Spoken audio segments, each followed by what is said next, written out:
नमस्कार दोस्तों, विद्या education academy में आपका स्वागत है। मैं Indra Pratap weekly current express में आपका हार्दिक स्वागत करता हूं। इस हफ्ते के इम्पॉर्टेंट फैक्ट के साथ हम स्टार्ट करते हैं आज का डिस्कशन। हाल ही में जिस देश ने दुनिया के पहले 5G एक्सपेरिमेंटल उपग्रह को अंतरिक्ष में भेजा, उस देश का नाम है चीन। आइए हम थोड़ी क्रोनोलॉजी पे डिस्कस कर लेते हैं कि कैसे फर्स्ट जनरेशन से 5G जनरेशन और 6th जनरेशन का सफ़र मानव सभ्यता तय करती है। फर्स्ट जनरेशन जिसको कि ये 1980 में इसकी स्टार्ट हुआ था, इसमें केवल कॉलिंग की फैसिलिटी मिलती है। सेकंड जनरेशन मोबाइल टेक्नोलॉजी 1990 के दशक में आई, जिसमें कॉलिंग प्लस SMS दोनों की फैसिलिटी मिलती है। Third generation mobile facility provide की जाती है 2000 के समय में। इसमें क्या होता है, यहाँ से एक आमूलचूल परिवर्तन आया कि जो कॉलिंग प्लस पहले क्या होता था, कॉलिंग और प्लस डेटा का इस्तेमाल एक साथ नहीं किया जा सकता था, लेकिन पहली बार 3G की टेक्नोलॉजी में कॉलिंग प्लस डेटा का एक साथ प्रयोग किया जाने लगा। फिर आती है 4G टेक्नोलॉजी। 4G टेक्नोलॉजी 2010 के दशक का है। 2010 में 4G टेक्नोलॉजी में जो डेटा का स्पीड है वो जहाँ पर 3G में जितने होता है उसका 10 टाइम्स या 10 या 20 टाइम्स अधिक तेज़ी से हम डेटा 4G टेक्नोलॉजी में यूज कर सकते थे। अभी तो हम हाल ही में देखते हैं कि अभी हमारे इंडिया में 4G टेक्नोलॉजी यूज होती है, लेकिन बहुत सारी कंट्री में 5G टेक्नोलॉजी चल रही है। 5G टेक्नोलॉजी की शुरुआत 2020 में होती है और यहाँ पर चीन क्या है 6 जनरेशन टेक्नोलॉजी की बात कर रहा है, जो कि एक्सपेरिमेंटल बेसिस पे अभी चल रहा है। उसके लिए उपग्रह उसने छोड़ा है अंतरिक्ष में, ये अभी हाल ही में चर्चा में था। आगे हम इम्पॉर्टेंट फैक्ट्स में देखते हैं। भारत और मालदीव के बीच में विदेश सचिव हर्षवर्धन श्रृंगला की मालदीव यात्रा के दौरान जितने समझौतों पर हस्ताक्षर हुआ उनकी संख्या है 4। 4 समझौतों पर भारत एवं मालदीव के बीच हस्ताक्षर हुआ है। अगला इम्पॉर्टेंट फैक्ट देखते हैं। आर्मेनिया और अजरबैजान के बीच एक विवादित क्षेत्र है जिसका नाम है नागोर्नो काराबाख, और इस क्षेत्र में शांति समझौतों पर हस्ताक्षर किया गया है और उसमें दखल देने वाला देश है रूस। यहाँ पर रूस की भूमिका पर भी सवाल उठते हैं, क्योंकि रूस जो है वो अपारदर्शी रूप से आर्मेनिया और अजरबैजान को आर्म्स की सप्लाई करता है, और वहीं पर आर्म्स की सप्लाई के साथ साथ वो शांति समझौता पे भी हस्ताक्षर कराता है। तो उसके तटस्थ होने पर सवाल उठते हैं। और यहाँ पर हम मैप में देख सकते हैं कि आर्मेनिया और अजरबैजान की लोकेशन देख लेते हैं कि अजरबैजान जो है जिसका बॉर्डर है कैस्पियन सी से टच करता है, और आर्मेनिया एक तरफ जॉर्जिया और एक तरफ टर्की मतलब तुर्की जिसको बोलते हैं तुर्की से घिरा हुआ है। ये पॉलिटिकल मैप में देखना जरूरी है, क्योंकि कुछ प्रश्न ऐसे आते हैं कि जो कि लोकेशन बेस्ड आते हैं, वहाँ पर इंपॉर्टेंस इनकी बढ़ जाती है कि कौन से कैस्पियन सी के पास हैं कौन से नहीं है। अगला फैक्ट हम देखते हैं। केंद्र सरकार ने हाल ही में पोत परिवहन मंत्रालय का नाम बदलकर अब क्या कर दिया है, बंदरगाह पोत परिवहन एवं जल मार्ग मंत्रालय रख दिया है। ऐसा क्यों किया गया?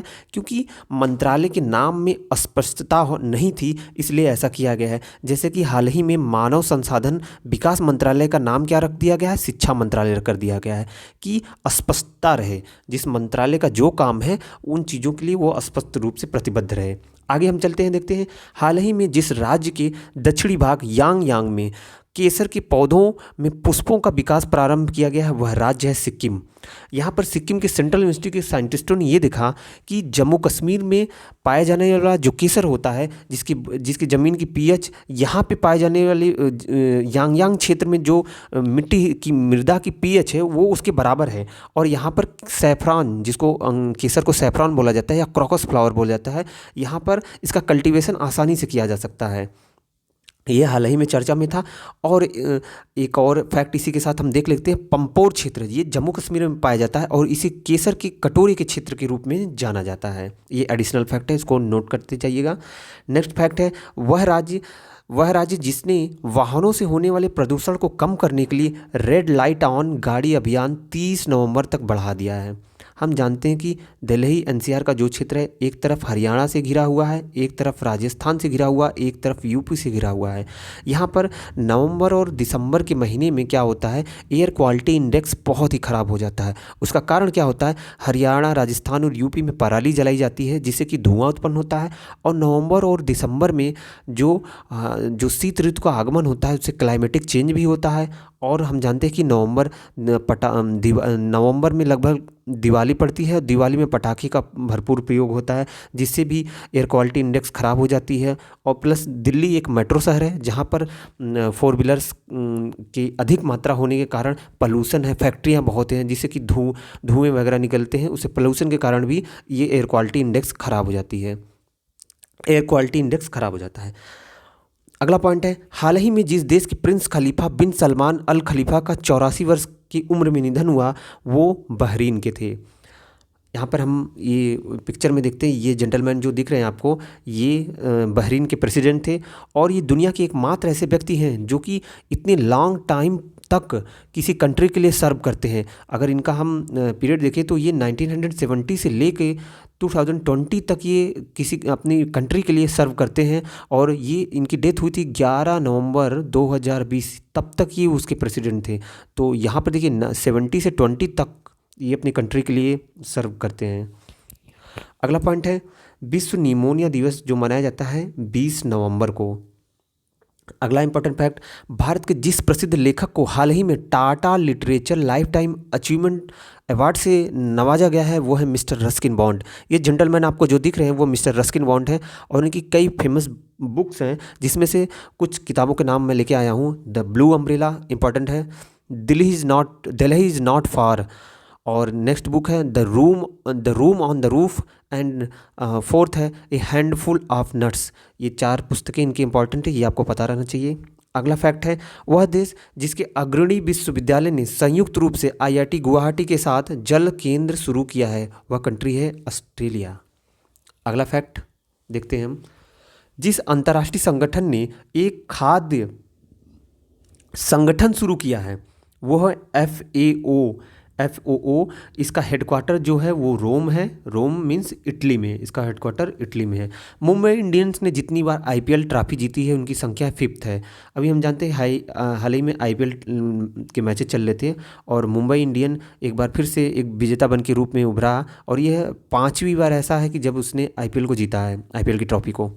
अगला फैक्ट है, वित्त मंत्री निर्मला सीतारमण ने कोविड-19 के टीके पर शोध के लिए जैव प्रौद्योगिकी विभाग को जितने करोड़ रुपए अनुदान की देने की घोषणा की है वह 900 करोड़ का अनुदान उन्होंने देने की घोषणा की है। अगला फैक्ट है, केंद्रीय गृह मंत्री अमित शाह के नेतृत्व में गठित एक उच्च स्तरीय समिति ने जितने राज्यों को 4,382 करोड़ रुपए की राशि जारी की है वो उन राज्यों की संख्या है 6 राज्यों को 4,382 करोड़ रुपए की राशि प्रदान की गई है।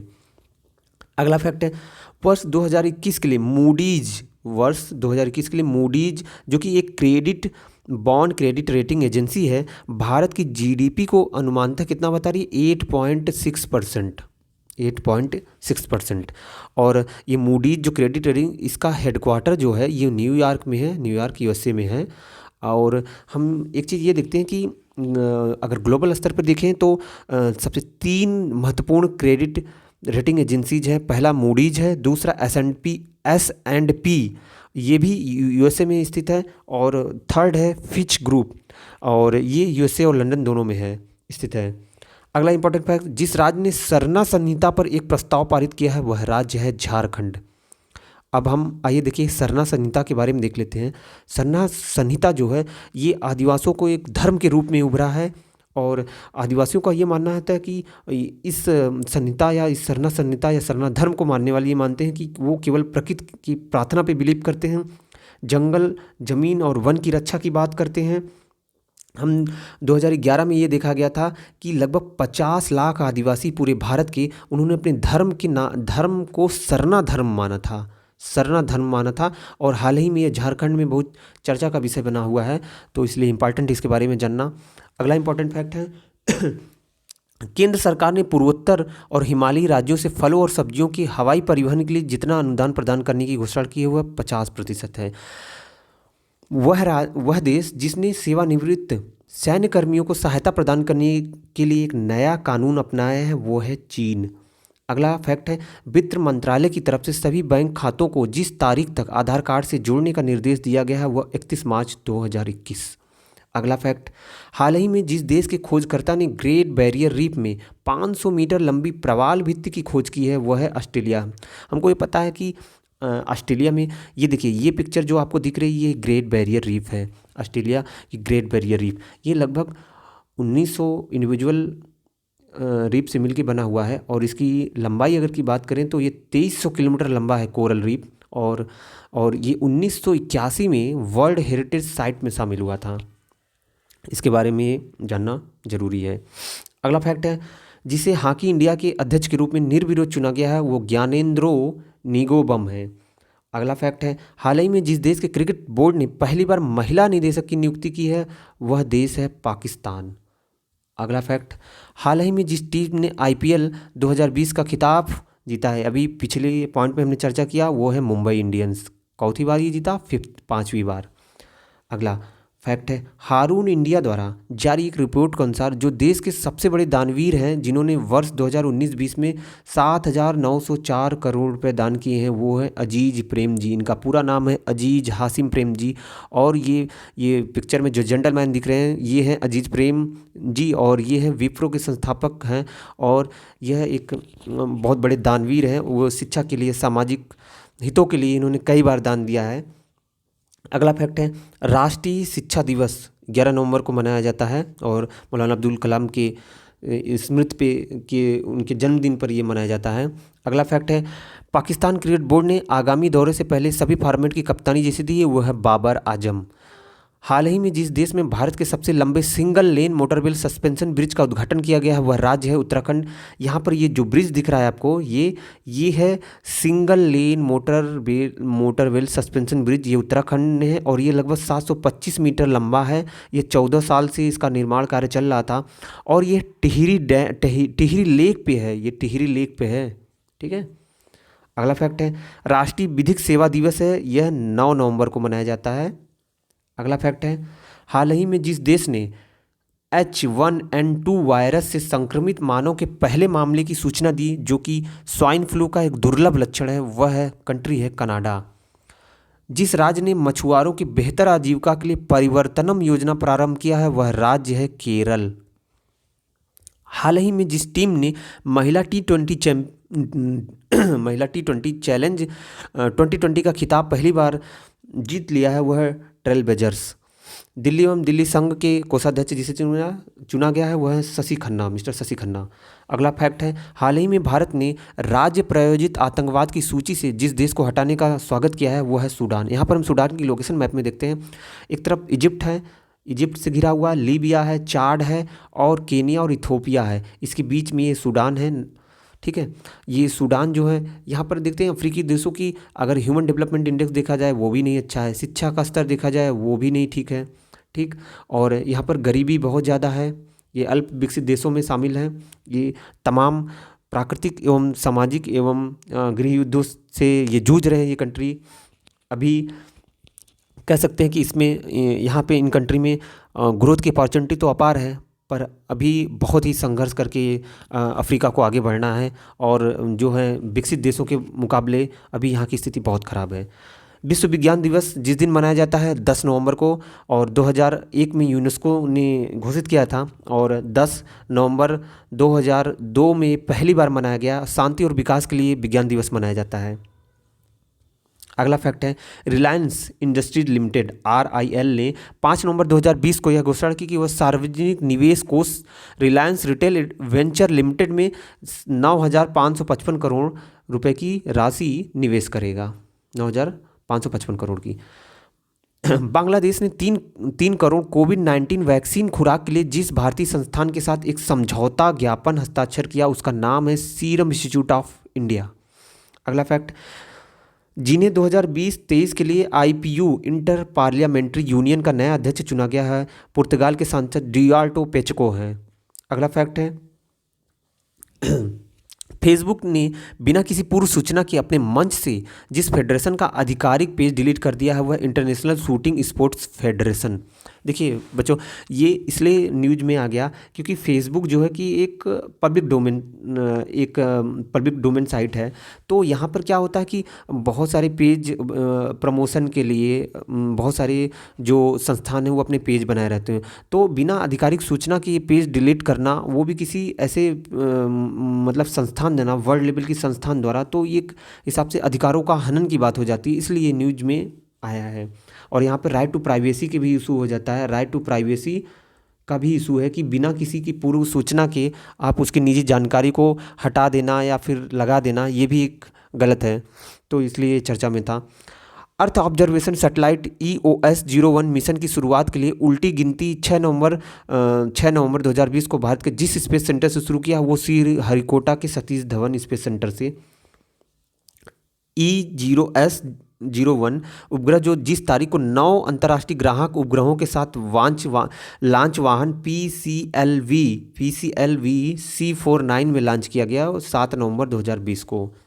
हाल ही में जो पहली महिला अश्वेत एशियाई अमेरिकी उपराष्ट्रपति के तौर पर चुनी गई महिला उम्मीदवार है, उनका नाम है कमला हैरिस। ये जो लेडी आपको दिख रही है, ये कमला देवी हैरिस हैं। ये USA की वाइस प्रेसिडेंट इलेक्ट हुई चुनी गई हैं और ये डेमोक्रेटिक पार्टी से थी। ये first Asian American vice president हैं, first African American vice president हैं। और यहाँ पर जो USA में चुने गए प्रेसिडेंट हैं उनका नाम जो बाइडेन है, वो भी डेमोक्रेटिक पार्टी के थे। और इशू वहाँ की पॉलिटिकल इशू को देखा जाए अगर, तो वहाँ तो रिपब्लिकन पार्टी के जो उम्मीदवार थे, ट्रंप ने बैलेट पेपर की जो गिनती थी उसको चुनौती दी है। पेंसिल्वेनिया, नेवाडा और एरिजोना प्रांत में उन्होंने कानूनी मुकदमे दायर कर दिए हैं। तो वहाँ पर एक ये इशू उभर के आया है। आज के लिए बस इतना ही। Thank you very much.